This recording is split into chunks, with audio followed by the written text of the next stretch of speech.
ఆయన చెప్పిండు. రాహుల్ గాంధీ కూడా ఎక్కడ చెప్పిండు చూసినా గుజరాత్ లో కాంగ్రెస్ పార్టీలో కొంతమంది బీజేపీ యొక్క కోవట్లు ఉన్నాడు అని చెప్పిండు. ఇప్పుడు రేవంత్ రెడ్డి ఏందో ఒకసారి రాహుల్ గాంధీ కూడా ఆలోచించుకోవాలి.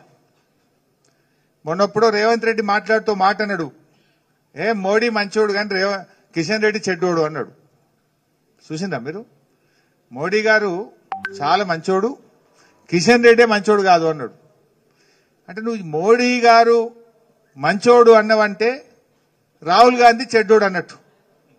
ఎందుకు ఈ మాట అంటున్నా? పొద్దుగా లేస్తే రాహుల్ గాంధీ ఏమంటాడు? మోడీ చెడ్డోడు, మోడీ మంచోడు కాదు, మోడీ మంచోడు కాదు, మోడీ దేశానికి అన్యాయం చేస్తుండని రాహుల్ గాంధీ అంటాడు.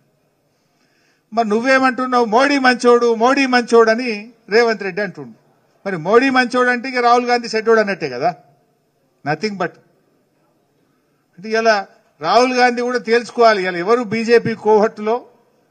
మరి మొన్న నువ్వు గుజరాత్ లో మాట్లాడినావు కానీ రాహుల్ గాంధీ గారు, తెలంగాణలో కూడా కొంతమంది కోవట్లు ఉన్నారు, జాగ్రత్త చూసుకో. Thank you.